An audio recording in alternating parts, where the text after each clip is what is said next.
Welcome in, welcome in, welcome once again to the newest edition of 3 in 3 Out, the most unique Seahawks recap show and film review in the multiverse. I'm your host, Clinton Bonner. I am joined by my great buddy, Mr. Adam Emmerich. Adam, we are the 1 seed, and today we're going to do something very, very special on 3 in 3 Out because it's not very often, bud, where you kick your rivals, you know what's, you take the NFC West crown on their turf. And as you're doing it, you get the 1 seed in the NFC freaking conference. So we're going to do something really special today on 3 in 3 Out. How are you, bud? Dude, looking forward to it. And you say, hey, not something you do very often. How about never win 14 wins? Like that's never happened before. So something special for today.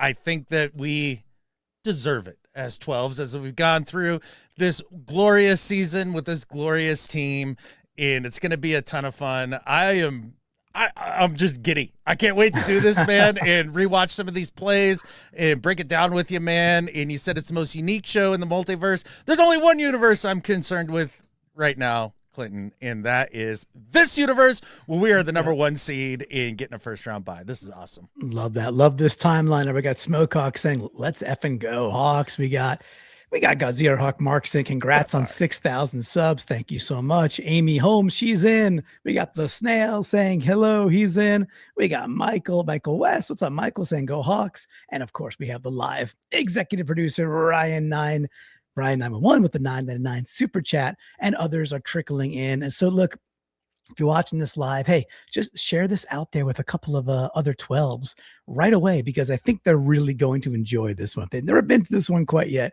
They're really going to enjoy it. And we're off to a hot start here. We got Michael Knight with a $5 super chat as well. So thank you so much. Those mean a ton to us, and they go a long, long way to helping us just keep putting out this kind of content. So Adam, we got so much to get to. And what up there, Jason? So I'm going to hit over here, and I hinted at it, like usually on 3 in 3 Out, Adam, we look at 3 plays on the inside of the ledger, and we look at 3 plays on the outside of the ledger. And if we win, maybe we'll get like an extra in, and maybe we'll look at an extra play or 2 potentially, because winners get sprinkles.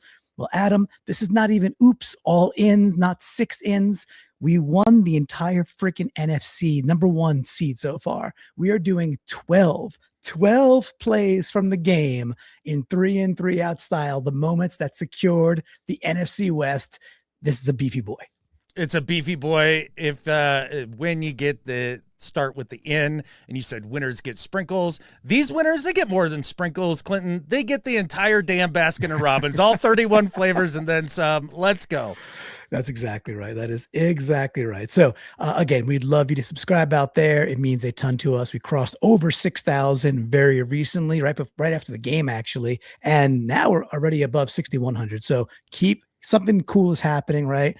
And we believe that if we come out here and put our hearts into this and you like it, that's awesome. Value for value. Please subscribe.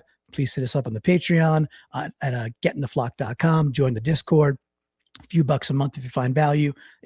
We think it's worth it, and we know a lot of you do as well. So please hit those subs. All right, one of the things we do out on YouTube is I love their polling mechanism. I think it's just the best out there. It's so simple. So while we're going to look back at the game here against the Niners, we did want to also look ahead with the poll and say, hey, if given your choice on the divisional opponent, after the bye week, and let's say we can't select the Panthers, just take them off the board because that's likely the outcome.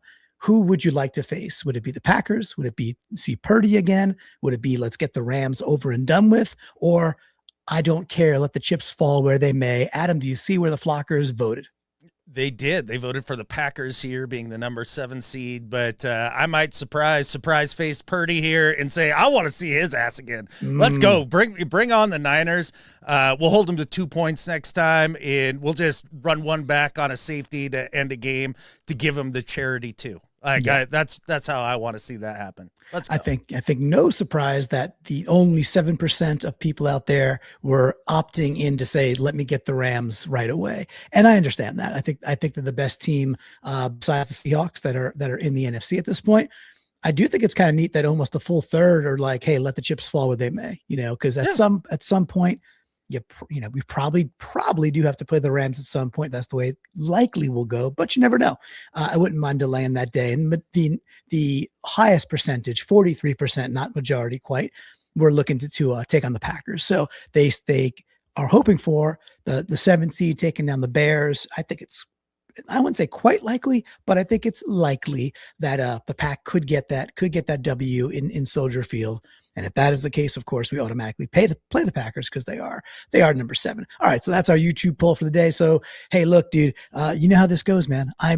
This was a beefy boy to put together. I'll say that again. So of course, I look for my sticky note. We're getting live here, getting ready, putting my green screen up, and I'm like, oh my gosh, I think the sticky note's upstairs. I think I was made sure I had it, but I put it upstairs. They say, don't forget this. And of course, Adam, I forgot it. So I know there's one rule, even though we don't have too many rules today. What's the one rule on 3 and 3 out? Hey, we got the win. Start me with an in, baby. 1 of 12. Let's go. Let's go. All right, we're starting with an in. Boy, okay, we got a lot to cover. This is gonna be a lot of fun. And by the way, the second half of the show is From the Flock, where we read the ins and outs from our flockers who hang out in our Discord all week long. We have a game day channel and everything else. And we are doing all of them too, because you put them in. So we're taking the time to read them because they are awesome also. Plus, they really film the show. Even with 12 ins, there's still so much waiting in the From the Flock, Adam. That's like, oh my God, I forgot about that. So stick around because it just, again, brings me joy. All right, so in number 1 of 12, calling this one Slide. You'll see a pattern here. We do go in chronological order, by the way, in all of these. Q1, 13:51, 0-0 ball game, of course. 1st and 10, we have the ball in the 41 because the Niners decided to kick to us, and we started to shove it down their throats right away. If I'm saying slide, what do you think we're looking at on the 1st and 10 early in the ball game? Oh, always hard telling, not knowing, but I'm going to go with the offensive line sliding protection one direction or the other here on a pass play. You got some of that right. You got some of that right. So we'll cue it up here. What we do have is you're going to see Zabel. So we're going to start off with Zabel, who, by the way, did you see the PFF stat about one Gray Zabel this week, Adam? Okay. Well, if I'm going to be fair to PFF, and when I say fair, meaning I think that basically their player grades are garbage, especially for offensive line, then no, I didn't see it because I don't care. Even if it was, what was it? The best of all the guards in week 18? The best NFL player, week 18. The best NFL player, not guard, not tackle, not lineman, not in a division. The best player in the league graded by PFF last week was Gray Zabel. And out of the gate, he was on a heater. So what we're going to see here, we have him highlighted. This is the first of 2 successful screens. This one looks a little sloppy to begin with, but we're going to watch the sliding of Gray Zabel to spring K9 nice and early. We got a couple angles of it. And then, of course, we'll get your analysis as well. There's a couple things I want to point out, but let's let it play through. And I want to hear you with your ingestion. We watch Gray here. And by the way, we did get a comment. So I should pause it here and allow us to do that too. We did get a comment that some folks that listen on audio, this show could be a bit more difficult. So as we look at it, let's try to give a little bit of color as well for them. It was a good comment. So we've got a man in motion coming down the screen. Going to set up a trips left, and you've got a tight end. No, actually, there's no tight end on the left-hand side. And we're just highlighting Zabel. Sam's under center, and you see a little play action pass from Sam, dumps it off to K9 through some congestion, and K9 breaks I think it's a 20-yard screen pass, nice and early. Second view from the all-22. We're watching a little crab walk in here, Adam. Just a little crab walk from Zabel to spring this thing, and then some beautiful downfield block. I think we got one more angle of this. Yes, we do. All right. Bud, take it away. It's your turn to tell me what you're seeing. Oh, by the way, at the very end of this, just for the audio listeners, there's a gigantic pancake right there. Pancake right there. So where do you want to take us? All right. Well, a couple things. Let's start with Zabel here. He's the one he highlighted. Starts off the play, does a nice job of double teaming the nose tackle with Sundell, and then passes it off to Sundell. And Sundell's able to get enough of the block to kind of slow down the rush so that Sam has time for this screen to develop, because they do take a little bit of time. And it's one of the reasons why we've struggled with this for so long as a team is it's a very timing-based thing. And so Zabel does a nice job, takes a second, does the double team, gets out to the second level defender, and they kind of just mirror each other as if they're guarding each other on a basketball play. Yeah. And why that's important is Zabel's being sure to not be an illegal man downfield, which is something that the league has cracked down on this year. So he does a great job sticking behind that 2 yards there downfield to be sure he does not draw the flag. And then the second the ball's out of Darnold's hands, which he can't see, by the way, he's just relying on the timing of the play that they've repped in practice. Second it leaves his hand, Zabel engages the second level defender, gets his hands on him, and it's good night, Irene, for that second level defender. That's such a big pancake. I'm going to call it a waffle. And he does a great job here. Just wide open alley for K9, and he rips it. Yeah, love that. Great analysis there. Top to bottom, that's exactly what's happening, why I wanted to call it out early. And it's just been few and far between. We're getting better with it. We're seeing more of it. But these timing plays, you mentioned a couple of things there, like, yes, the success of the screen. We had 2 very successful screens in this game. Didn't call one out later, but I think there's one in the first, second, third. I think it's the fourth quarter. I think it's the fourth quarter where Saleh sends a blitz and Kubiak does the thing that teams have done to us for quite a while, not this year, but in years past, where you just screen right against that blitz, and it's like it's just free, and it's free, and it's beautifully timed, the exact right call against what Saleh had done. One other little nugget with this play that I do want to point out: watch Josh Jones, the left tackle here, 74. Yep. He's got a one-on-one block with the end, and he does a masterful job of locking him up and then kind of pushing him and riding him inside to, right here. He gets him and kind of turns his shoulders and gives Sam all the time in the world to be able to throw that screen comfortably, and also creates a throwing lane for him by running him inside. So great job by Josh Jones. Wanted to point him out. He's a baller, and he's been awesome in replacement for Charles Cross. And then one more, it's also Sundell, eventually he's got the duo at first, and then Zabel has to disengage to go get that next level guy. And then Sundell's job is to still work across his face and still hook him. And he does it. And this is something you're going to see throughout a lot of the plays this week, is like, it wasn't one dude being successful. It was all of them in harmony. And again, I think that, looking back at this, the Niners are really, really bad on defense, and still the execution was phenomenal. So like, stuff could be 2 things, right? All right. So that, my man, takes us, that is in number 1. I love starting there. We have absolutely no need for outs, because there really weren't that many, besides some obvious things, maybe some special teams, or, maybe a missed time throw by or a non-throw by Darnold, but we know these things already. So we got lots of other stuff. So we're going to hit it. We're going to get to our second in, and I think you'll like this one as well. All right, so we're calling this one Minced Meat. Minced Meat.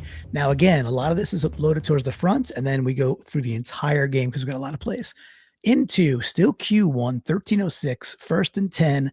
We're on the San Francisco 39. Remember, this is the opening drive of the game where we end up on the 1 yard line, and then we just have our problems, right? We have a Sam misfire. He takes a sack. We have that series of unfortunate events where it's like, hey, next time it gets the 1, maybe just run sharps or put the barnyard in. But the drive was immaculate and took up so much time. It was very well executed. So Minced Meat, early stuff still, 2 minutes into the ball game, another 1st and 10. Where do you think we're going? We jelly it down their throat. I have no idea what minced meat means. This is a tough one for me. All right, so we got some duo going on here. All right. Yep. So we're gonna highlight Bradford. Remember, Bradford won the coveted and very real MVC last week, the most valuable cranny. The trophy was shipped out to the VMAC, of course. A trading card was issued. Now we're gonna watch Bradford here. It is a bit of a duo, but man, Bradford is just moving dudes. This is a 6-yard plunge from Sharps. We saw a lot. We talked about it in the post-game show, a lot about, hey, it was amazing. We expect Sharps to go through the guards most often. We don't expect that from K9, but he was doing it too. Like, he was going right A-gap style stuff. So another one where this is early in the game, and in our Discord, we're like, oh my gosh, we are getting significant push already in this ball game. And this was a nice example of it. What are you saying? I'm seeing number 75, Bradford here. And for those of you listening on the audio, we've got kind of a heavy set, cups on a condensed split in down here towards Lucas's right-hand side to help block with this. And he kind of inserts in between Bradford and Lucas, and that's pretty cool. But yeah, you've got looks like, it's actually 11 personnel that they're going to run this out of as well. Yeah. Because you got Shaheed and JSN out there as well. And yet they still go out there and maul them. And all I want to know is if the interior player here for the 49ers, when Sindel and Bradford get the double team started, if he just heard like a grizzly bear roar, because he got mauled. I wonder if he looked for his bear spray at any point here and thought he was going to die, because Bradford just absolutely decleats this dude and shoves him into the ground with severe disrespect. It's awesome.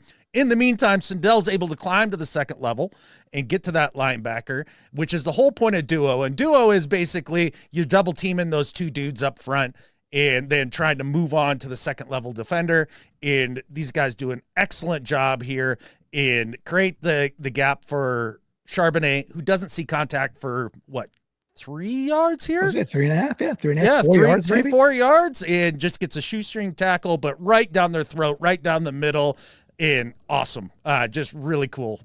Awesome to see out of Bradford. He gets a lot of crap. Nice to give him some love. Yep, and some nice moves by Cup on the outside too. He's got to dart inside and get some responsibilities taken care of. He does that.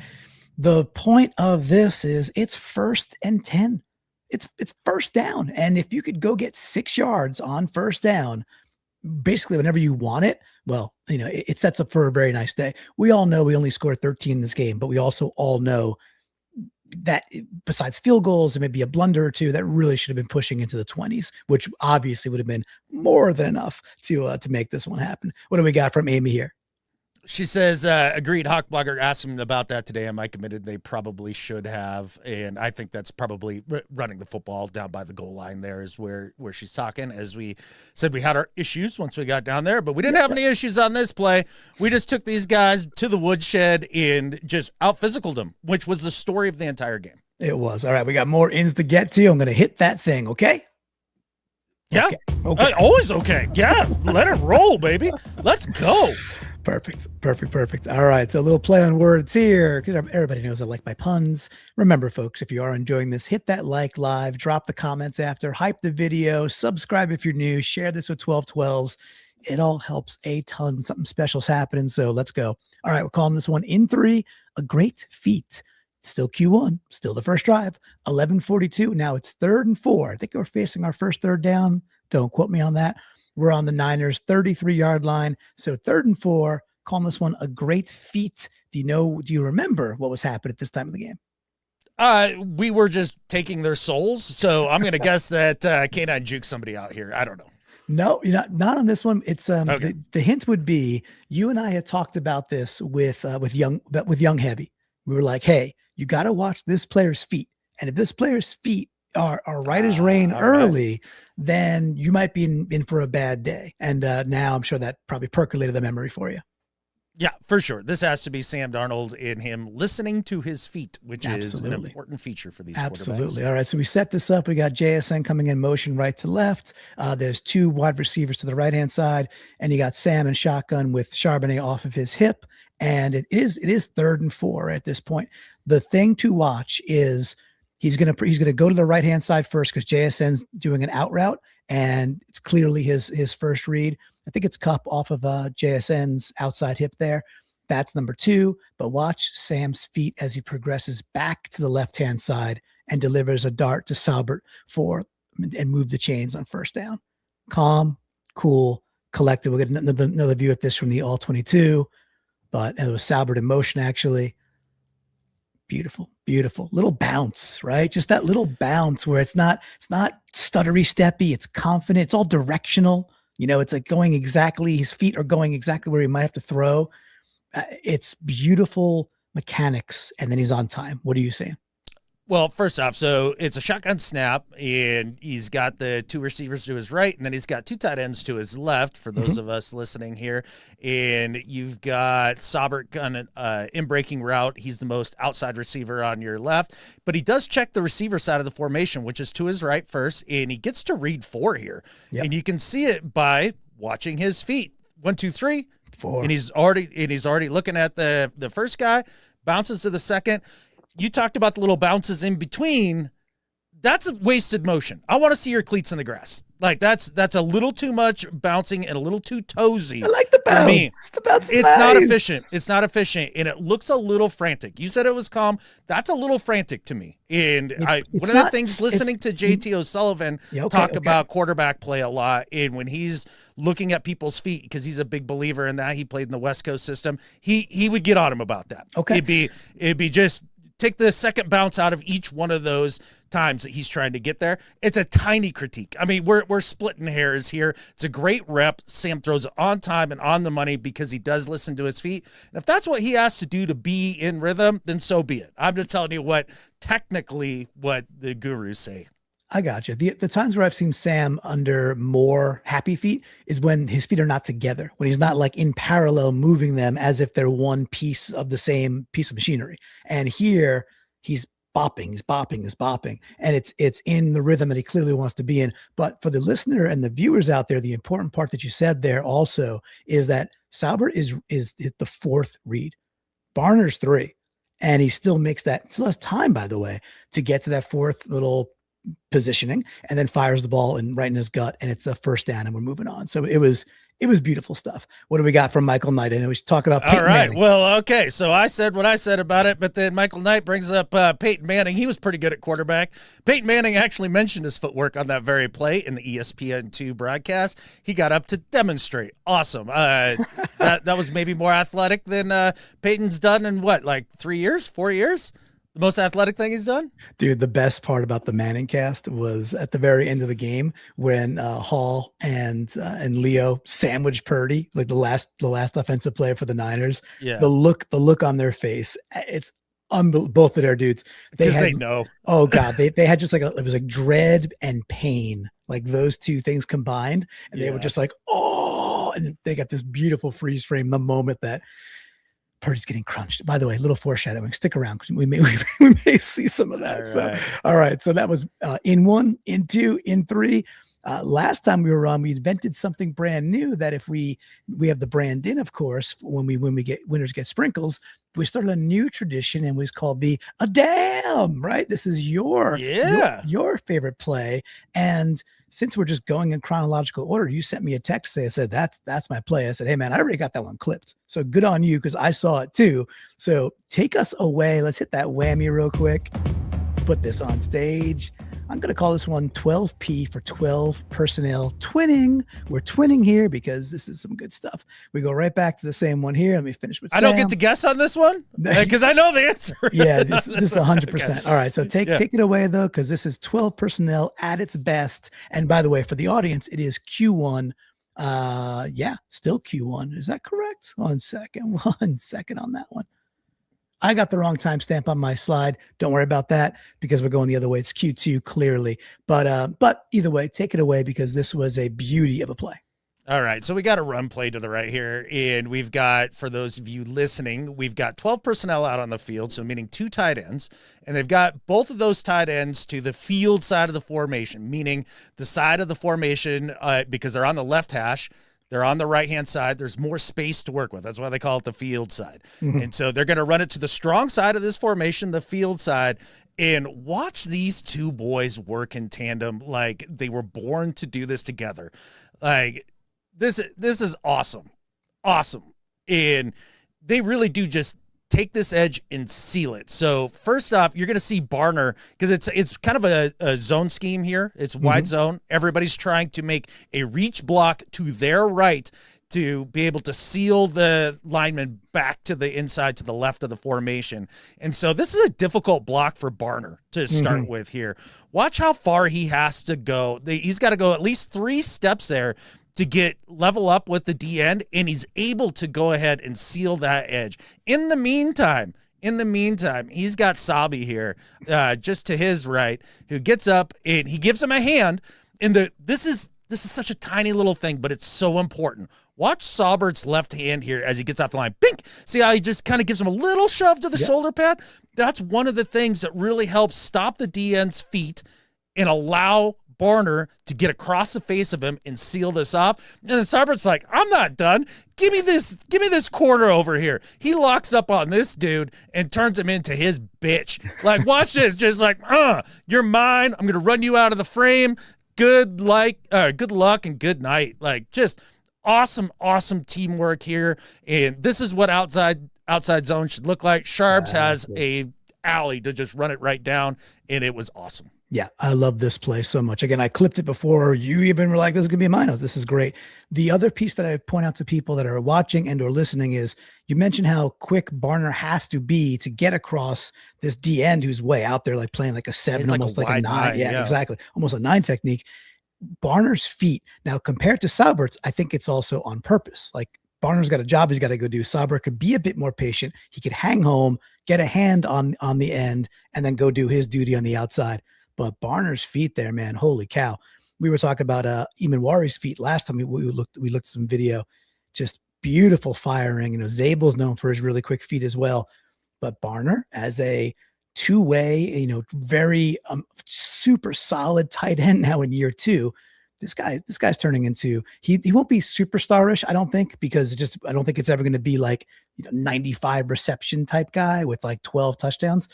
But he is such a solid NFL tight end. This to me is exactly what you want in a tight end up and down the field, Adam. He's a lot like Freiermuth to me. Somebody who I think is unbelievably underrated. And I cannot believe they do not get him the ball more there in Pittsburgh because of the blocking skills and then the really improved hands for Barner this year. That was the big thing that he wanted to do and try to make his game better.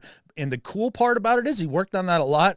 Didn't diminish his blocking because this is an excellent rep. Yeah, love it all. And a great run by Sharps. He reads it out the right way, the effective way.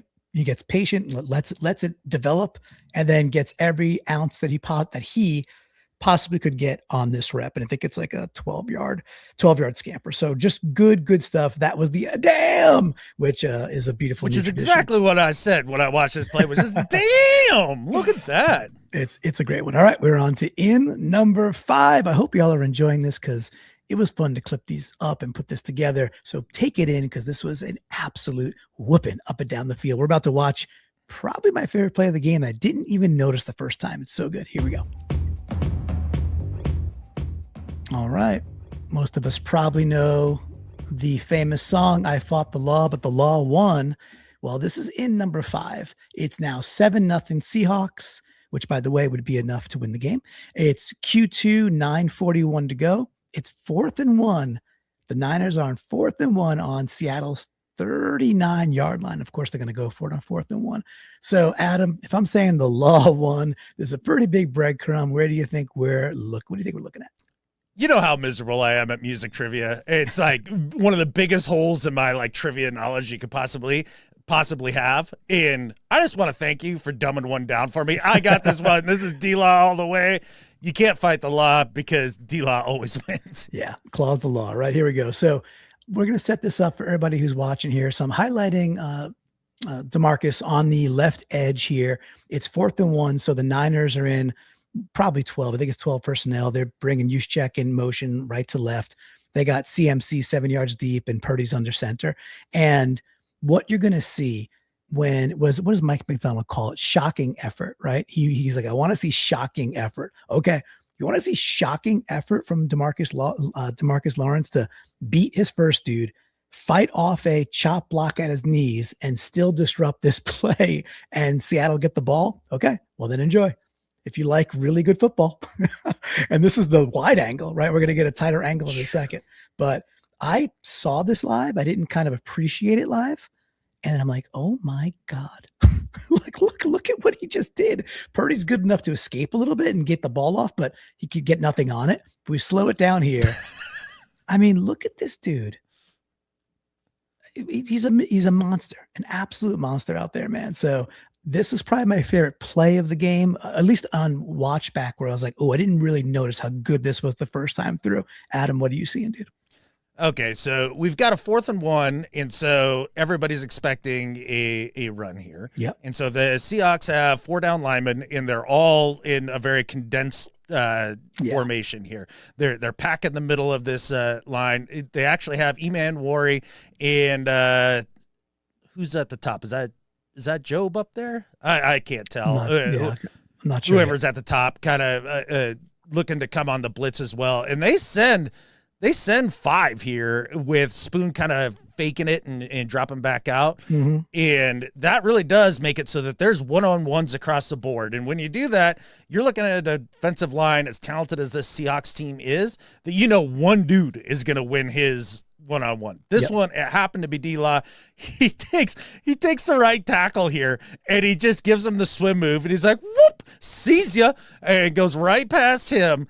And then on his way to the quarterback, McCaffrey tries to get a piece of him here and try to cut him. And he's like, oh yeah, that's hilarious. And goes on to basically a 3-point stance here as he gets knocked off his feet a little bit, but he's like, I ain't going down. I'm getting me a Purdy sandwich here. He goes and he chases him into the pressure, and Purdy has to throw it. And it just doesn't work out well for them because the pressure, you get Purdy under a lot of pressure.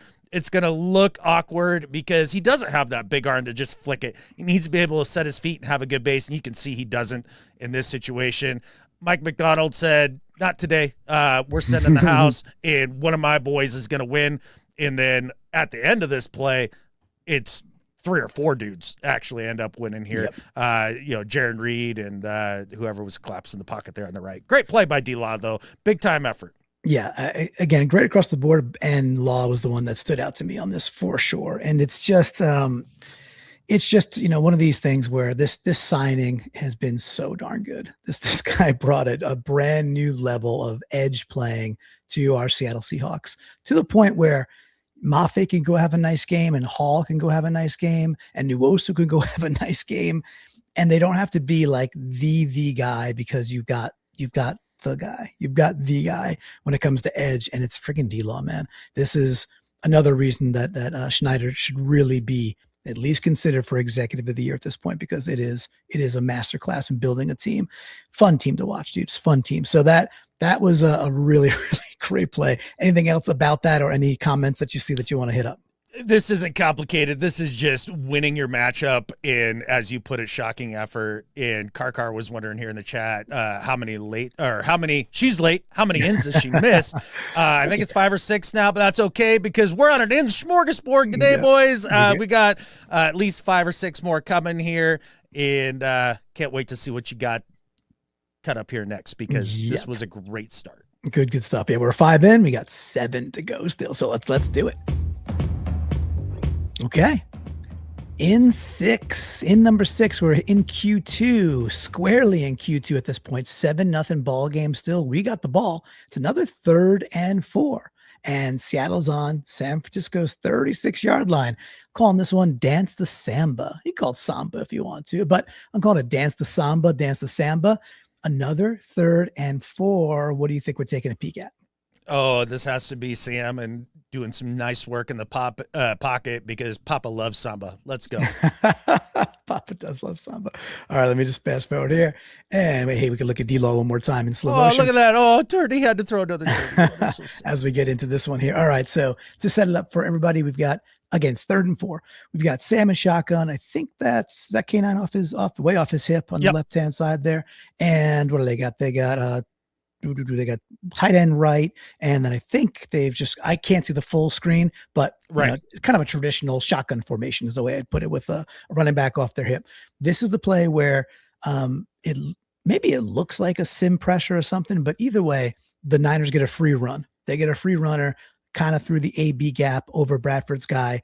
Don't know if he just missed the assignment, whatever it is, but Sam does a real nice job of escaping and recognizing where he's got to get to, and then taking advantage of it, and then also not sliding before the sticks, knowing exactly where he's got to get to, then doing the slide a good full yard after where he had to get to the point where he actually took a little bit of a hit, and a clean hit at that, but wanted to call that out because this was a huge conversion. The way he escapes, using his feet a little bit more down the stretch here, Adam, I like what I'm seeing. Yeah, and this is a fantastic play by Sam because sometimes you got to make your teammates right when they have a rough rep, right?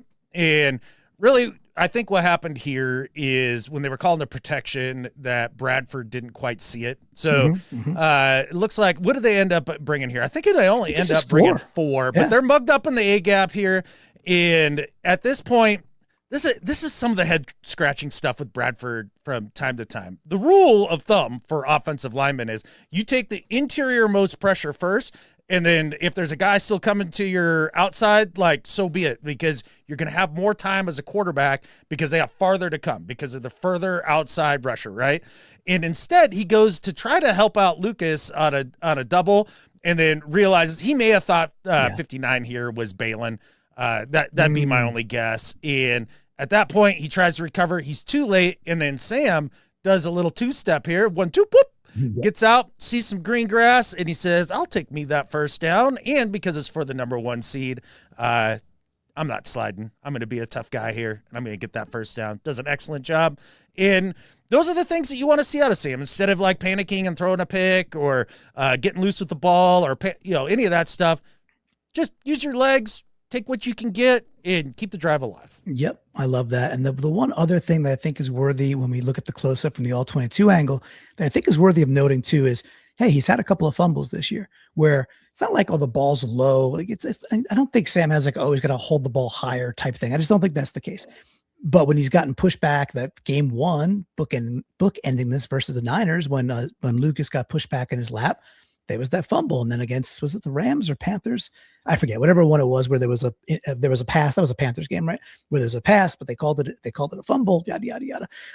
But I like that Sam comes through this hole. The ball is 2 hands and very, very secure when he's in the most amount of traffic, right? The way he's running. Absolutely. Then he realizes, okay, I got to get this where it's got to go, tuck it away, get into slide position. Just nice security, good quarterbacking, move the chains. Sam was 20 of 26 in this game. And while the glory stats aren't huge, that's a 77% completion rate. Give me 77% every Saturday, Sunday, Monday, sometimes Thursdays in the NFL. 77%, you're probably playing winning football. I'll tell you what, Caleb Williams goes to bed every single night dreaming of having the greatness of a 77% completion rate in any given game. It really is efficient football, and it goes to show, even if it isn't in the big time numbers and all of that, and like PFF and their big time throws, whoever grades those, I don't know. But look, man, just being efficient with this defense and a running game that's working like that, then look, just don't turn the ball over and play quarterback the right way. And that's what Sam does here. Yeah, he played a really nice game. All right, that is in number 6. That means we are halfway there. Whoa, we are living on you know what. All right, let's take it now to the second half of this. All ins, all 12s, because we're the number 1 seed. That's why. That's good. It's our show. All right, number 7. In number 7, it's 10-3 now, which, by the way, is enough to win this ball game because the Niners get no more points because they're not that good and we're awesome. We're calling this one Sticky Ribs. Sticky Ribs. Q3, 10:26 to go. 3rd and 13. So Purdy's in a 3rd and 13. The Niners are on their own 39-yard line. So there's a 3rd and a lot, right? Adam, 3rd and a lot. And I'm pointing out the ribs section. What do you think we might be watching? Oh, this is when Eamon Worry decided he was going to try to fly his entire body through Brock Purdy's entire body. And I think he was pretty successful, so ding, ding, ding. So here we go. I think I just pulled the all 22 on this one because the farther away one didn't do it justice. The thing to look at as we set this up against Purdy and shotgun, CMC off his left-hand side. I think it's Kittle on the right-hand side as a tight end. Either way, there's a tight end to the right off of the right tackle. And we can't see the wide receivers. They're off screen. But the dude highlighted is Eamon. So right away, Adam, where do they have Eamon positioned for this third and 13?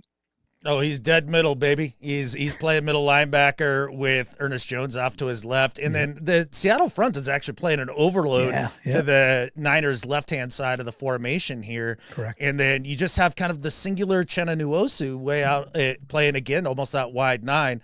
It's interesting. I want to see pre-snap if they actually motion Kittle across or something to try to help here. They don't. Nope. That's a decision one could make. So that's what they did there. And so the Seahawks end up bringing 5 here and really heat up Purdy. Yep. I mean, really heat up Purdy. I mean, he gets absolutely smacked, and we'll see a couple angles there too. But this is like you're watching this, like, okay, there's an overload over here, and we've got a dude like Imawari in the middle of the field, and we probably know what he's going to do. Like if this was the Prime Vision, like the Amazon Prime thing, he would be lit up in red. Probably AI could probably be like, dude, he's likely blitzing with everything we know. And he does. The nice part is he actually gets kind of effectively taken aback. I think it's their left guard at first, but then he just fights through it. He just fights through and then reaccelerates. Like his reacceleration through contact, it's just every week I watch this dude, there's something else elite. This one to me was the reacceleration after contact, to be like, okay, most dudes might be washed and Purdy's going to have somewhat of a clean pocket against the blitz. Not with even worry. Just not happening, man. It's just an impressive rep from him. And then boom. Oh God, that had to hurt. Had to hurt. What else you want to say about this one? All right. A couple things that are kind of interesting on this play, like just pre-snap, right before they snap the ball, you'll watch Ernest Jones line up almost right over top of Imawari, like get right in behind him. And that's usually a good indicator when you're looking at a defense, if the guy in front is going to blitz, right?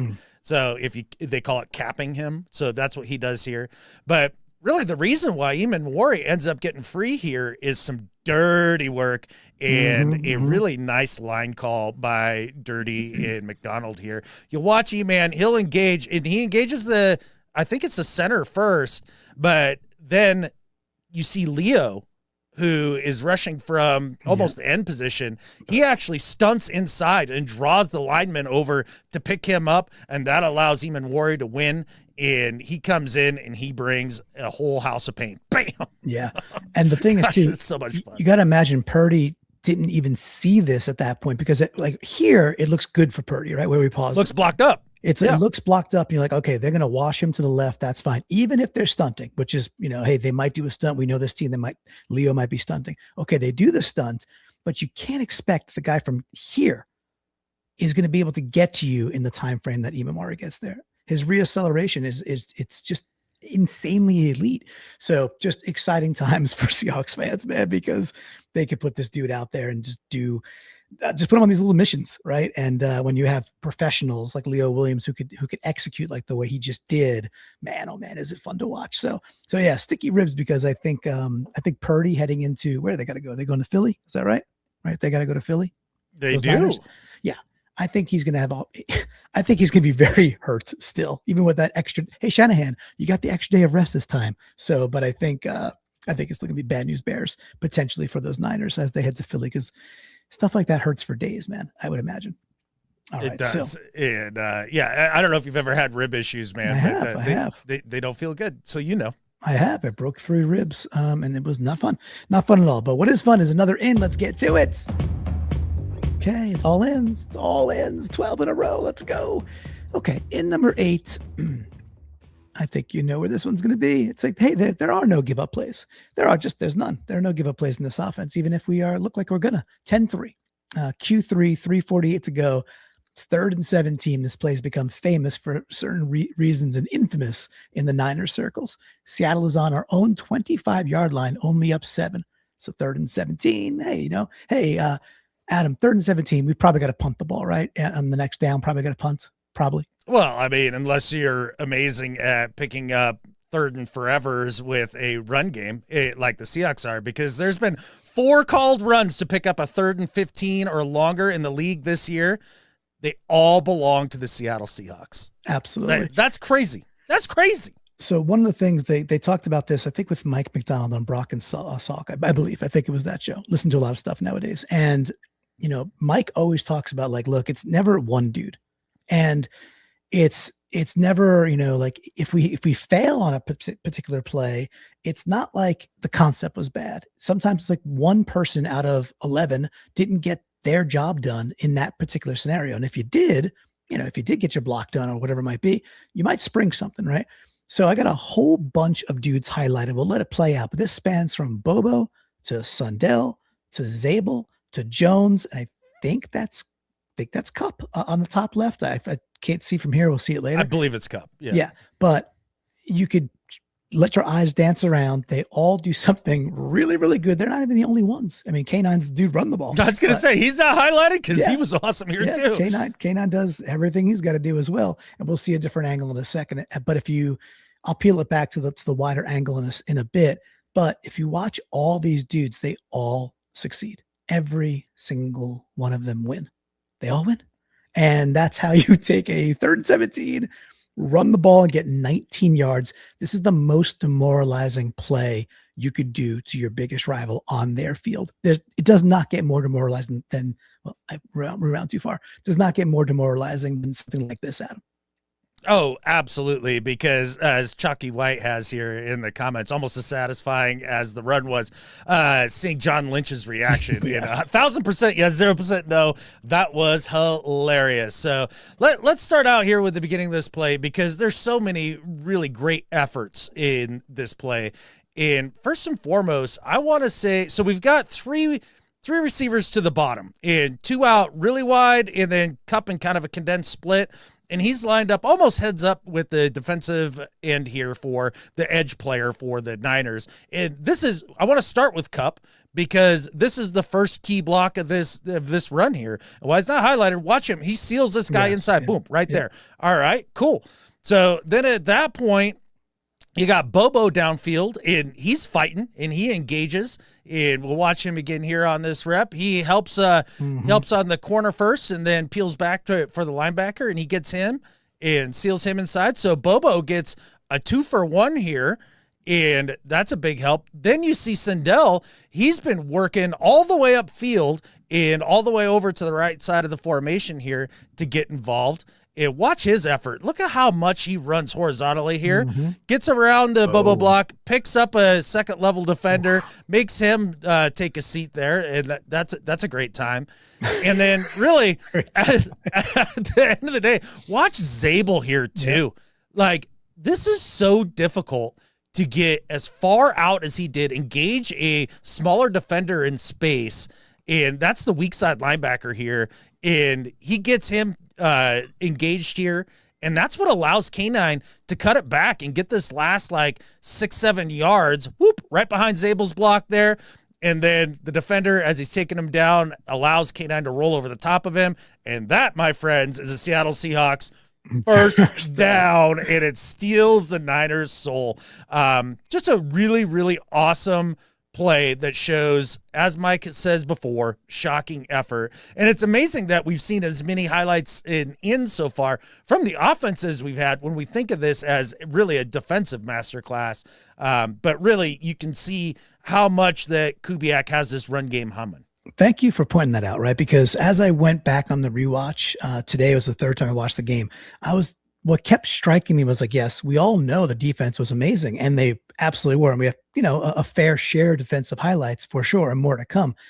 But the things that kept standing out to me that were maybe a little less par for the course, maybe that's just it, is the delta, right? A little less par for the course is this team is starting to hum. We talked about in the post-game show, we were like, hey, man, if we have to see Amari Kite, and we did not, but if we had to see Amari Kite, we were like, oh, the last time we saw him was against the Kansas City Chiefs in the preseason, that was the best preseason game of all time. We ran all over them, oh my gosh, the wide zone is going to be just immaculate all year long. And then it just took quite a while, almost the entire season, to kind of get right. But Seattle ends up, after 18 weeks, 17 games, they end up as the 14th best running team in the NFL, but they came from the deep 20s. So halfway through the year, Adam, this team was sitting 23, 24, something like that. And as you know, as a law of averages type thing, it gets harder to climb when you have all that volume already jammed in there a half a year. It's difficult to make that kind of climb. They went from something like 24, 25, and they ended the season as the 14th best run offense. And the last 5-6 weeks, they're clearly top 10. And this is not eyeball test. This is every metric you could look at and the eyeball test. This is a top 10 run unit heading into January football. I'm thrilled. Absolutely. And another thing that should thrill you is just one last thing on this play quickly. Please. Saubert is the uppermost or the receiver furthest on the left-hand side of the formation here. Watch his effort to get to the safety. Yep. And cut this off. Bink. And then just run him out of the play. See ya. Yeah. I mean, again, it's unreal. I ran out of highlights. I couldn't highlight everybody, right? Not highlights. I couldn't like keep putting markers up there. It'd be too difficult to follow. Everyone executed this exceedingly well. So kudos, still stealing their soul. It's just, this is the way we want to play football. Now, hey, let's not get into too many 3rd and 17s because they're not really fun usually, but if you could do this every now and again, it's a masterclass in how you demonstrate shocking effort, even on a 3rd and 17. Their pants are down and we're moving the chains. All right, let's hop over to in number 9. Let's do it. Okay. So earlier we had sticky ribs, and I like ribs. And so in number 9, we're going with sticky fingers. And no, I don't mean the rapper from the hardcore rap group Onyx. I don't mean them, but it's 10-3 still, late in the 3rd quarter, 3:05 to go. 1st and 10 Seattle. Seattle's on their own 44. The thing I will tell you is this is the play right after the play we just watched. Okay. So we get that 3rd and 17. Okay.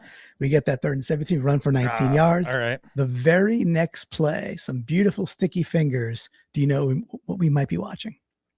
If I'm going to guess, is this the ball that JSN caught that was slightly behind him? Like, and it was a great catch. You nailed it. Okay. So the thing that I want folks to watch, because it was so evident, was like, oh my gosh. And it's like, hey, what happens to a team when you convert a 3rd and 17? You want to know what happens to a team when you convert a 3rd and 17 on their field? Watch this effort by this front 3 or 4 from the Niners. I'll put heavy air quotes effort. Now, they're likely gassed as all gas can be. That's probably what's happening. But they're also demoralized. So what happens? We got Sam under center. You got Robbie Oots. You're going to see a little play action. This is the Kubiak special. JSN just coming over the middle, nice and free and wide open. And I mean, look at this. I highlight the pocket. Yes, we're going to look at the JSN catch in just a second there, Adam. But let's watch this pass rush. I'll put that in heavy air quotes. Look at the freaking time Sam has. And it's a rhythm play, doesn't have to hold it forever anyway, but windows are wide open, lanes are wide open, JSN's wide open. And at the end of the day, JSN makes a heck of a catch because it is a little behind him. Not the best pass by Sam. It's on time, but it's a little behind him. Hey, it's a good pass if it's a complete pass. I like that quite a bit here, but pretty cool to see them start out here, and they're in 21 personnel. So 2 running backs, the 1 tight end, and then you have a receiver on each side of the formation for those of you listening. And the play action here is to Sharps. He releases late out into the flat just in case as a relief valve. And I love that just in case there's a blitz that's coming that you don't see. But what's really important about this play is how much that Sam just shreds man defense. Like, hey, give him man and he's going to eat your lunch. But as the season has gone on, zone has been a little bit more of a problem here. And I love this because play action, you see the linebackers react and they suck up here just a little bit. As one comes up to take on Oots, and then the other linebacker, he just kind of fades out to cover grass for some unknown reason. And JSN bends it in around him. I mean, this is beyond open. This is beyond wide ass open. This is college open. I mean, this is crazy. And I love it. And Sam, not necessarily on the money, but on time, in rhythm. And that, my friends, is how the run game marries up with the pass game. Kudos to the interior offensive linemen. They both have good double teams on the D here up front, and it's a wall. It's a wall. Like, Sam's got all day. I think he made a sandwich, then threw this ball. It was great. A couple of things you said there that I want to just kind of add to. You mentioned Sharps leaking out there to the flat. That becomes really evident later in the game. There was like 2 or 3 other times where Sam has time. He goes through his progressions and then checks down to Charbonnet. There was one to his right-hand side where Sharps ends up getting 11 yards. You know, it was that the valves were there and the time was there so Sam could process, which again, the 49ers this is a bad defensive line. Any of the teams in the playoffs, just thinking about that, besides the Niners, of course, they are who they are. They had better defensive lines than what the Niners put out there. Some slightly better, some a lot better, but really nice. Like you guys called it in the flagship show, a Super Bowl practice on the field at Santa Clara, a real nice practice for our Seahawks.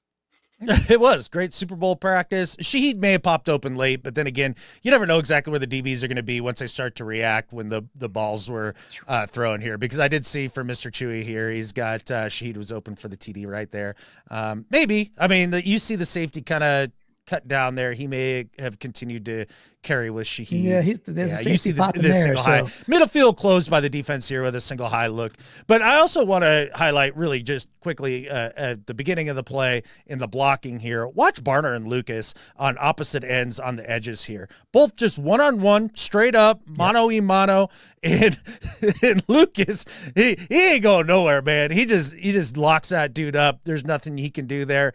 And Barner with a yeoman effort on a guy that looks like he's a little bit bigger than him. What a fantastic, and that's what allows the interior guys to get to their double teams, right? Leave your two guys out on the edge on an island, and they did a great job here. Yep, and again, it's a timing play, and it's in rhythm, and it's on the heels of giving up 19 yards on a 3rd and 17 on the ground, right? So perfect. Again, Kubiak, kudos, perfect time to call this, because you're probably sitting there, be like, I got them. They're gassed at this moment. Let JSN, your best playmaker, go be the best dude in the field. And he shows it out there as well. So, all right, that was a lot of fun. That was in number 9. We got 3 more ins, and we still have From the Flock. Stick around. We told you to be a beefy boy, but we know it's worth it, because, hey, we are the NFC West champs. We are the 1 seed. And man, this just doesn't happen that often. So let's keep on celebrating. Let's do it. Okay. In 10, looking at some more, just calling those with holes. Just plural holes, just holes. The nice part about holes is that kind of that optionality. There's some choice in the word here. And I don't expect you to guess this one, but it is Q4 at this point, halfway through the quarter, 7-11 to go. We're up 13-3. Of course, that'll be the final score with a doink from Myers. 1st and 10, Seattle's on their own 30. We're looking at holes. Any guesses? Kind of a tough one. Oh, I don't know. It's got to be one of the run plays, and there must have been a couple options to cut it up. Yeah, there was holes. There was holes. Because we were running the ball at the end of the game. We're going to take the air out of it and win this football game. That's exactly right. I think I've got the right play queued up. So we saw a lot of Oots in this game, which I was a big fan of, like more snaps from Oots than we had previously. We've got Sam under center, Oots as the fullback, K9, 7 yards deep behind Oots, Saubert as tight end right, and we got Kupp off of him, basically in the slot there. And you're going to see a little bit of a run to the right-hand side, but nifty blocking again from, Saubert had a game. Like Barner had a game. They all had a game. Kupp had a real nice game, besides a clutch catch later, coming up with some real nice blocks. But again, execution. This is the one where you see at the very end, K9 skipping and hopping. And I remember in our Discord, I was like, ooh, a little fancy high step from K9. And Mr. Phil wrote, it's because he's having fun. And I was like, you know what? That is a great comment. Like, that was such a smart comment. It's like, yeah, this is K9 playing ball, right? Because you give K9 a little bit of space like this, or a lot of bit of space, but you give K9 opportunity, and all of a sudden he's MSU K9 again. Is anybody shocked, Adam? Not this guy. I'm a gigantic K9 fan, and so it doesn't shock me to see him get out in some space and have himself a time here. But let's start at the beginning of this play. And so, you've got the fullback and a tight end, Kupp in the slot. And first off, look at the Niners here. We've got 8 in the box here, guys. Maybe even 9 if you count the defender that's just barely off screen there, that's kind of covering up. Yeah, I can see his arm. I mean, this is when you know that you feel good about your run game against a team, because Sam looks at this. He doesn't check into a pass if they've got 2 plays called. Like, he just looks at 8 in the box and says, fine, we'll just run it right down your throat here too. Really, the number 1 guy on this entire play, I think you put it in here just so I had to talk about it, is Cooper Kupp. It's Kupp. Watch Kupp's block here, because he ends up taking out about 3 dudes when it's all said and done. Because right now, when you got it paused right here, it looks like the guy that Saubert's trying to hit here has got inside of him, and he's not going to have a chance. Well, there's another defender just a little bit more outside of him, and Kupp's got him turned, and he's starting to push him inside to seal that edge off and give the lane to K9 here. And when he pushes it back, he takes out 3 Niners at once like a bunch of bowling pins. Like just like he's like, pick up the spare. K9 goes through and he picks up a big gain with a hop, skip, and a jump. Just fantastic effort by Kupp. And I love that the Seahawks mentality here was fullback, you got 8 in the box, I don't give a rip, and we're still going to cram it down your throat. Thank you for picking up the little breadcrumbs. I was like, I know what I saw. I wonder if others will see it. And to me, what you said about Kupp is exactly right. Just this leg drive that he demonstrates. And it's also leg drive, but it's also angles, right? He knows exactly. This is not like, I don't think, without purpose, or like him not knowing, okay, I've got this little diagonal spare to pick up if it was the bowling analogy or metaphor, right? And he just makes a gigantic hole with a masterful block. Dude, leverage, knowing what you're doing as a savvy vet and driving at the right moment. And then he creates a crater for K9. And literally K9 hops and dances through that, which is just, when we look like this and it's this fast and this kind of playgroundy, but controlled playground, good luck. Good luck. Yeah, it really, it's when football becomes easy, quote unquote. Like you don't even have to be crazy with your scheme or anything like that. I will say to the 123 beautiful souls that have joined us here for the show today, if you like watching somebody have to eat crow, as in this guy right here, who is the #1 Kupp hater, and I'm not a hater on anybody for the most part, but I'm a legit hater when it comes to Kupp, and you like watching me have to look at a play like this and be like, Cooper Kupp's so damn good at blocking. He doesn't just block 1 guy. He doesn't block 2. He blocks 3 and springs the dog loose. Hit subscribe because this wasn't as fun for me as it was for you. It was doubly fun for me. I guarantee you that. All right, let's march on. And by the way, it's so nice you just talked about Kupp because all right. In number 11. Now, I don't do this because you're on the show with me at this point. I do because they're legit. Because this is legit. This is even that last block was insane. And now we're looking at calling this one in 11, calling it hit the clutch, but with a K, because I've been calling the dude Cooper Clutch lately. It might be 2 catches a game, but they're all big. And it might be a block, but it's the exact right block you need.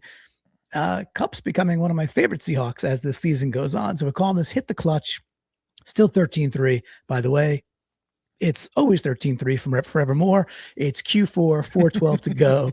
3rd and 10. We're at 3rd and 10 again. Seattle's on San Fran's 36. And remember, J-Ma is not having a money day, right? And in fact, he actually ends up doinking a shorter one on this particular drive. But my point being, they're at the 36-yard line. So this is not like, okay, maybe you plow ahead and get 4 or 5. It's kind of windy and take a long 40-yard field goal. Nope, they're Kubiak and team are going for it. I appreciate it. And let me get the right film up here. I believe this is it. Here we go. And what we're going to see, Adam, is this is a scramble drill play. I'm highlighting Kupp all the way down to the left-hand side. Sam's in shotgun. I think it's Sharp's off of his right-hand side. You've got a tight end to the left, and you've got a little stack formation, 2 wide receivers left, and I think it might be it's either JSN or Shaheed, top right of the screen on the right-hand side. And highlighting Kupp, and he's all the way down here. The beauty of this play is, again, nice job by Sam to climb the pocket, feel the heat, get out, make a throw, and it's a nice completion to Kupp. That's all cool, right? Then when you go watch this again, you look at it from a different angle. What I want folks to look at is Kupp absolutely okey dokes his defender. He absolutely, on purpose, breaks, knows when that guy commits, and he's gone. Finds that little pocket. You don't got to run a 4-3 to do this in the NFL. You just got to know ball. And Kupp knows how to work a zone still. And I thought he did this really masterfully. He's goading that defender to be like, come get me, because he knows where Sam's going. The moment he thinks he has a beat on him, he's upfield with more depth, and it's an easy completion for Sam. At this point, you, me, everybody in the Discord were like, game over with this first down. What are you seeing? Well, first off here, Niners come with a kind of simulated pressure here. They've got 6 people up on the line. They end up sending 4, and the guy that ends up covering Kupp is actually a late dropper, which those are some of the things that have gotten Sam in trouble from time to time as the years gone on. And I'm kind of curious why Sam ends up out of the pocket here so early and bails out in this pocket, because it's actually pretty darn good. He probably could have just worked up a little bit more here and see how it went. But with that said, not a terrible decision to move out to your right. He's a good thrower on the run, especially to his right. Don't hate it.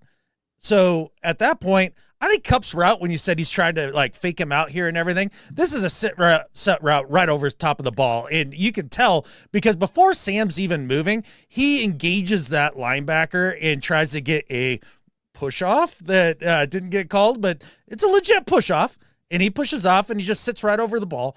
And you'll see that a lot. That's a staple in a lot of NFL offenses for just picking up a few quick yards and maybe have some run after the catch if you play a zone and there's a hole right there. But what's really impressive out of Cup here is to recognize a scramble drill, and you recognize it almost the second Sam starts going here and realizes I need to find a space. I need to find some green grass. And you're right. You can still run like a geriatric like Cup does here and get wide ass open, which he does, makes a fantastic catch and gets a big first down to seal this thing. Yeah.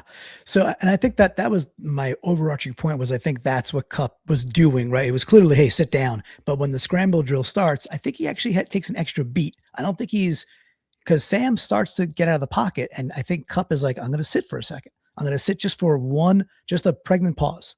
I'm going to like right here. Sam's already gone, and Cup's watching him.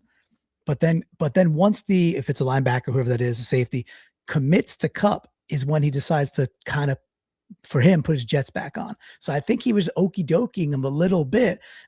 Maybe I'm seeing what I want to see, but I do believe. I think you're seeing what you want to see here. I don't know. But that's okay. It could be as right as me. It could be even more right. Yeah. And to your first point, by the way, with Sam in the pocket, what I think is happening is I do think it's a fine enough pocket, certainly to step up to, but I don't think he has anything. Maybe he's got JSN and a shot right here, but 3rd and 10, up 10, knowing, hey, if I scramble right, I could probably just either get some yards with my legs or throw it away if I need to, whatever it might be. Just be smart. I think that was him just being smart. Like, I don't need to take a shot right here, even though he could have stepped up and thrown the ball maybe to JSN, but then you're thrown into like over a safety between a cornerback, and you're hoping that you throw a dime.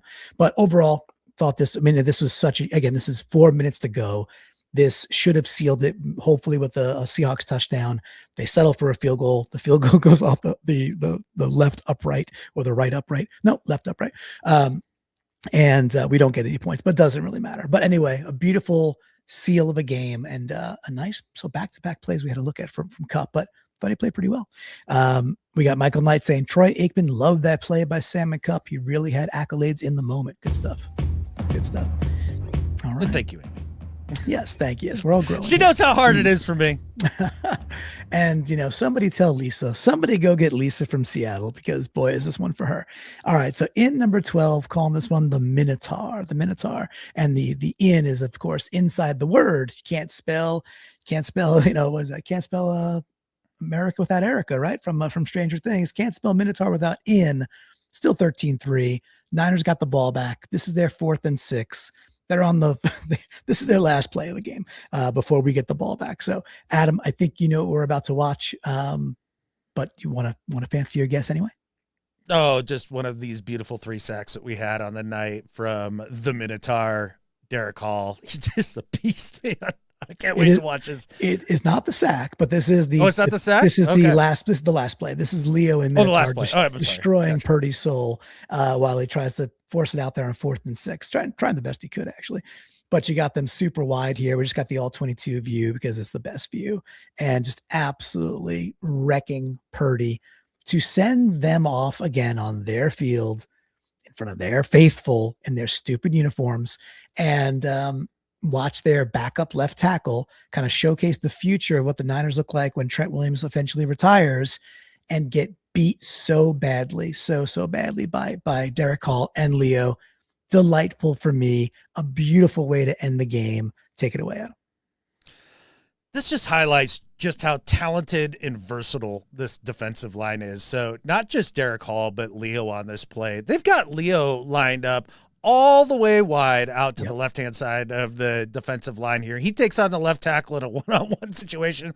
He smokes his block, and he completes the deal that I think him and Derek Hall had before this play even started. I think they looked at each other and said, meet at the quarterback and destroy Brock Purdy. And then he was like, yeah, for sure. I'll see you there. And Derek Hall said, yeah, I'll do that too. He takes on the backup left tackle here.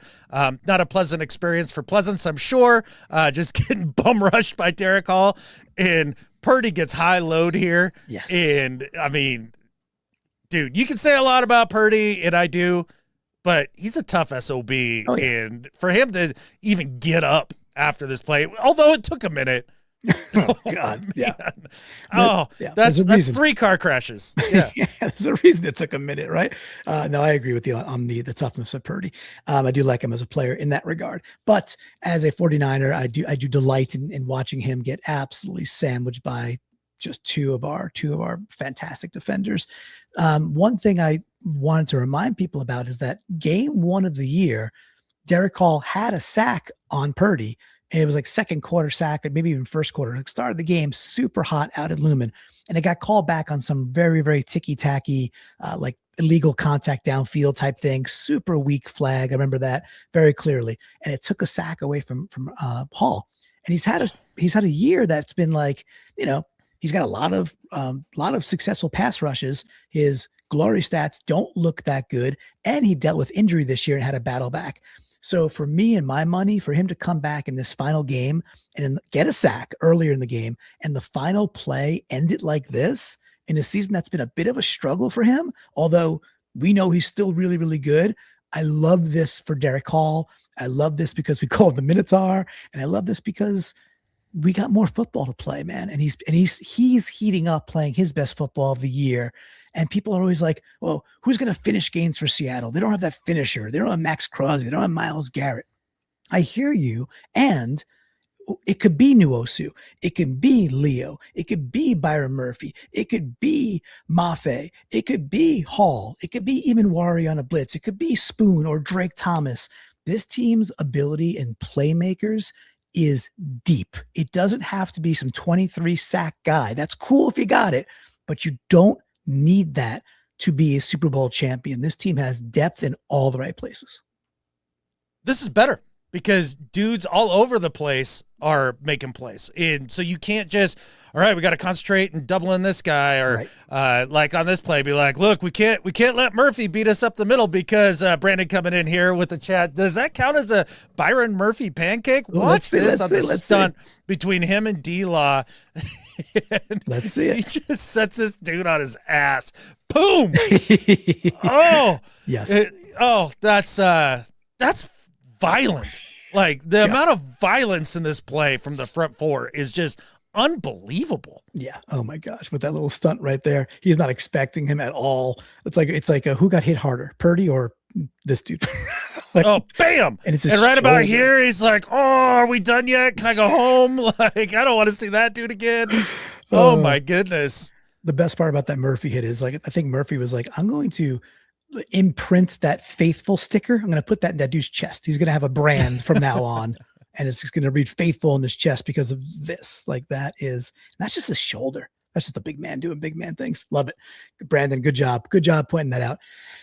So that was 12 ins because, hey, you don't get the 1 seed all that often. You don't get to do it on somebody else's turf while you take the NFC West championship, while you get your 14th victory, setting a record for your franchise. So I hope you enjoyed the 12 ins, Adam, because it was beefy, but it was worth it in my opinion.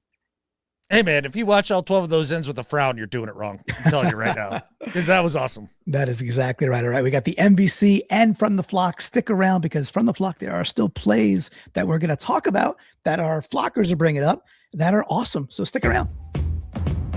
Okay, so the MVC, the most valuable cranny. If Brandon were here, I would definitely ask him how the 3D printer is doing. I know he's in chat, because never in a season before have we had to print 14 MVC trophies for the regular season, physically print them. The shipping alone, you guys have any idea what it's like to ship in the Pacific Northwest? Get that to the VMAC, and they're beautiful trophies. You know, we don't skimp. And then, of course, this year we started the commemorative trading cards as well. Adam, who is the MVC of week 17? Who do you think it is? Oh, I know what you're going to choose because, again, I'm here. This is Cup, isn't it? It's Cup. Oh, I mean, dude, you're here, but this is for Lisa. This is for Lisa and all our Seahawks. Hey, all right. Dude, this is even better. Derek Hall, man. And the inscription is going to read, for finishing what he started and putting Purdy to the turf to seal the NFC West and number 1 seed. And it's got the date, it's got the weeks, it's got everything you need there. So Derek Hall, man, I'm so fired up to watch that dude just wreak havoc in the postseason. So congrats to Derek, man. Our final regular season MVC, most valuable cranny. You see the trophy on screen there. It'll be out at the VMAC very soon. Congrats to Derek. Congrats to this whole team. Adam, congrats to us. Congrats to our flockers. We're about to hit from the flock, but if people want to get involved with this show, we've been called the vibiest Seahawks podcast out there. I don't mind that. I like good vibes. Yeah, called the vibiest out there. If people want to be part of that vibes and raise the Hawker with us, what do they need to do? Well, first off, I've never been the vibiest of anything, but yeah, we're going to have you go to gettheflock.com, join the Patreon, and get in the Discord, and you can also get your 3 in and 3 outs into us via the Discord. We read them all up here on screen, and we're going to need the little extra support on the Patreon because Brandon was saying, you were asking how the trophy printer was going, and he says the supplies are low. I'm recycling leftover bits at this point. The Super Bowl MVC trophy, I guess, is going to be made out of bubble gum or some hair ties that his daughter's left around. I don't know. We'll see how it goes. We'll have to figure that out. Look, it's a good problem to have, right? It's a very good problem to have, and we're committed to solving it. So gettintheflock.com. We're going to hit the From the Flock. So stick around now because there's some great stuff. So I will kick us off because I got it up here as well. Car is usually very, very quick with the trigger to get hers in. And she was, again, the very first one. Says in, not a canine day, not a Sharps day. I'm sensing a good run day all around. She put that in 15 minutes into the ball game. Car was spot on with that one. Good start. We got Paul King saying out. Sam holding onto the ball too long and taking the sack with Sharps wide open in the flats. Absolutely. And Sam recognized that. He's like, yeah, I got to pull that one. That should be a touchdown. Should be 6. But he does say in. He didn't throw it up for grabs or fumble it at least. And hey, no turnovers is a good Sam. We got Frost, who is, of course, Ryan911, our executive live producer, also known as Coach in the Discord, says in first quarter defense, which is great because then there was second quarter defense, third quarter defense, and fourth quarter defense. We got a whole complete game. Jeremy Evergreen in. Thomas taking a soul, thumping Jennings in the first quarter. Man, I looked at that. I'm like, that's a good one. But I there was no baker's dozen. There was no 13th today because I was just like, I'm running out of time. But that's why I said stick around at him because, yeah, Thomas, he had a big game too, man. Oh, that was a decleater. Good job by Jeremy there for pointing that out, as well as our other little flockers here. We got Josh Jehuman in. He says, in D-Man Warray knocking the soul out of Kittle for a loss of a yard, sheer perfection. I can't lie. That was one of those when I saw it in real time. It brought the biggest grin to my face. It's stupid. B-Wig's biceps here in. Close to 100 yards running in the first quarter, which, wow, out. This game should have been over by halftime. Turns out it was. 12th man records in. Bobo with the block on 3rd and 17 near the end of the third quarter. And that's a great one to highlight. 12th man records. And we went through because there was 18 on that play out of 11 players. It was amazing. Josh Jehuman in. John Lynch losing his mind on that very play. And is there a better holiday gift than watching John Lynch have a meltdown after a 3rd and 17 run pickup? That was amazing. Nope. That was fantastic. I loved every bit of it. We got Wurstelmeister saying in, we had as many rushing yards as the Winers had total. So that's great. We got Distortion the Gold in. Sam Darnold decision maker. I like that. Decision maker. Played some of the smartest football I've seen from him through some critical checkdowns and scrambled at good opportunities. Completely rewrote the narrative that he makes panic decisions in big games. That's my quarterback. Love that. We talked about the checkdowns to Sharps as well. And if other folks are crossing over like, oh my gosh, they're getting excited about checkdowns. Yeah. Because when Sam plays under control ball like that and still takes his shots, we win ball games, man. So Josh Jehuman saying out, Myers having the yips. Yeah, Myers might have ran out of smelling salts. Our boy Joe in the Discord did his very best, but it's no avail in this one. But again, if you're gonna lose, if you're gonna win by 10, and your great kicker misses a few, let it be that game. It's all good. Doc Hawk in Mike Mack. Damn, did he have this team ready to play in this huge game? Correct. In Sam, screw that monkey, the proverbial monkey on the back. Screw him hard. In that Dean holding the Whiners to 3. In the run game was huge. No outs this week for me. Well, Doc Hawk, you were onto something. None for me either, man. So appreciate that from you, bud. All right, let's keep on. Keep it on. We got another in from Michael Knight live here, and I like this one. Shout out to Clinton, editing master. We all appreciate your efforts, man, and thank you, man, because this was yeoman's effort here. Like you could have you put in so much effort in this. Like you could have been one of those dudes on the 3rd and 17. Like you have that kind of motor. I felt like I was. The nice part is, so thank you, Michael, but also for the folks that are listening, if you all have Seahawks fans that you know in your phone, be like, hey guys, if you haven't checked this show out yet, you might like this. They really do a nice job. So that would mean a lot to us to keep on spreading that hawk. We're back to Car. Take it at him. All right, she's got in no injuries in addition to the number 1 seed is amazing. We're only going to get healthier. That's a great point. In the Minotaur got his on, and he sure did. Bunny with the in saying Seahawks are undefeated when Whiners wear black jerseys. It's hilarious. I think about the only thing that Hawks and Niners fans agree on is burn those jerseys. Those are god awful. I just love that they can never wear them again, or if they do, they just know it. No, they will not. Yeah, they shouldn't, but they are, dumb franchises sometimes do dumb things. Frost back in here with 5 ins. In Sharp's fumble recovery was one of the plays of the game. Good call. In huge INT in the lower red zone, upper black zone, followed by marching all the way down the field and almost taking the remaining time of the clock off. Obviously, the Thomas interception. That's a tip ball by Mafe at the line there. Just good on good. In. And then Frost comes back in. He said earlier, first quarter defense. And now he's like, second quarter defense, third quarter defense, fourth quarter defense. I knew I saw that joke somewhere.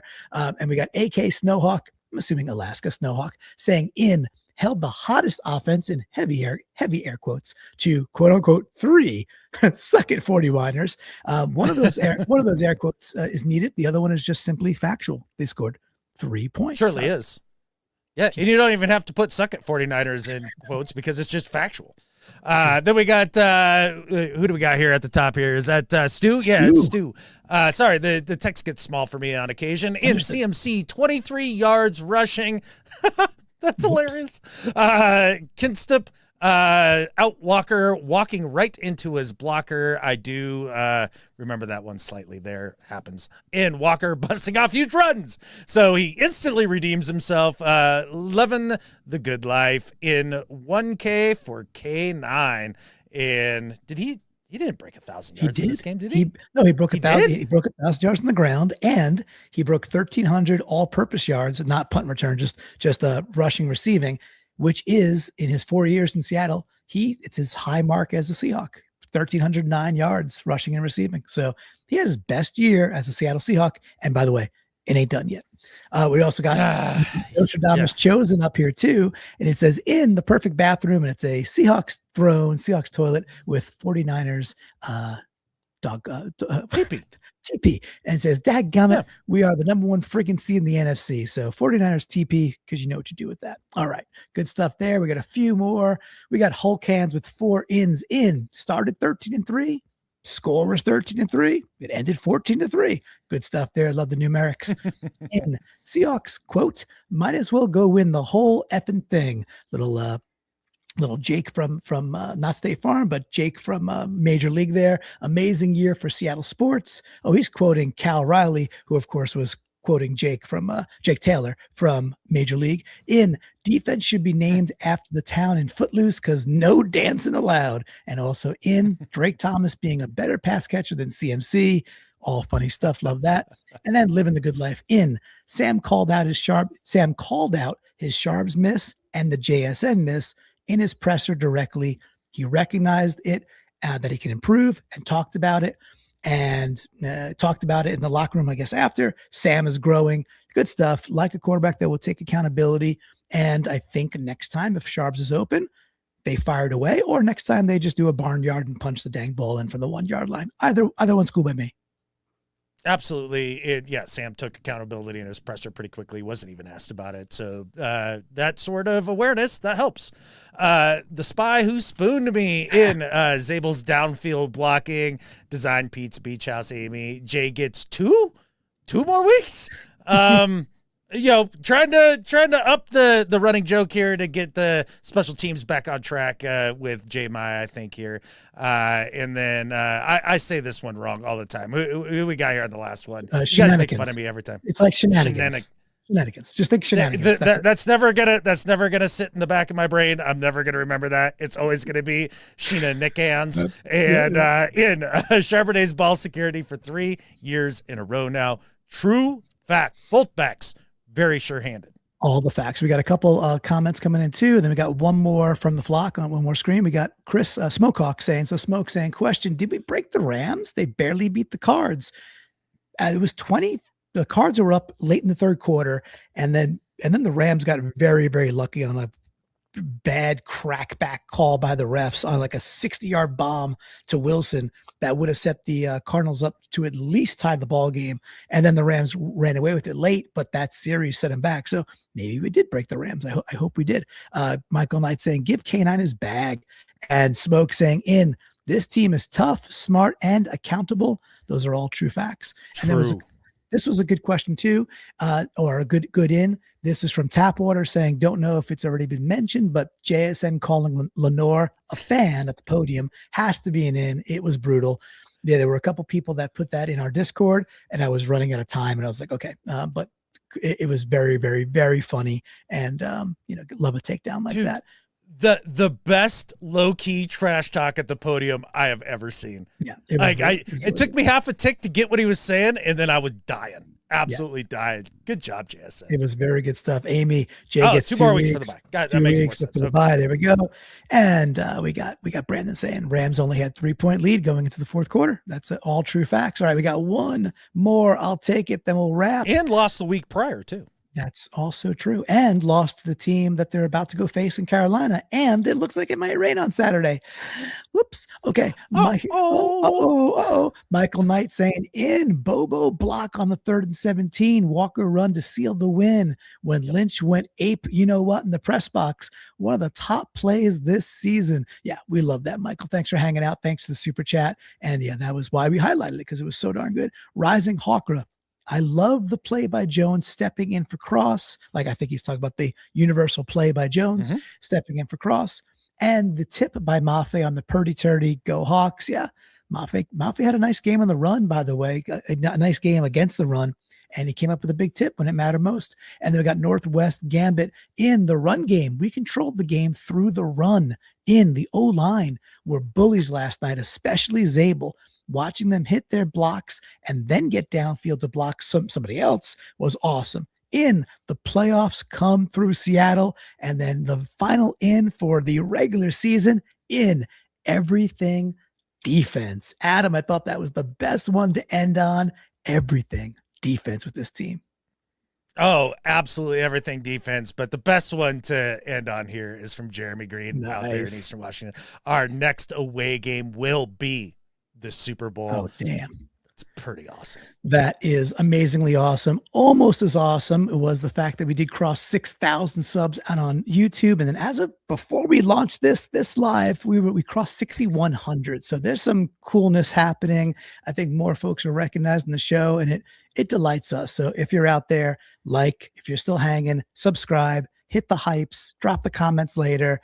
We appreciate the super chats from Ryan911 and Michael Knight, and all the really cool questions from everybody. The contributions from the flock. Oh, okay, Adam, you know what? It was beefy. It was worth it. We still got this done in a tidy 90 minutes. I feel good about this. And you know what? I get a bye week a little bit too. So I get to take a little bit of a breath and not have to go cut tape for about maybe 13 more days or so. About 13 more days, we get to kick back, relax, enjoy a weekend of stress-free playoff football, and just get to see who the heck we get to face the following week on our march to the Super Bowl. This has been a glorious season. This was a glorious episode. Good job by you, buddy. I appreciate that. I think with that, there's only one thing left to say. Go Hawks. Go Hawks. We're going to the Super Bowl.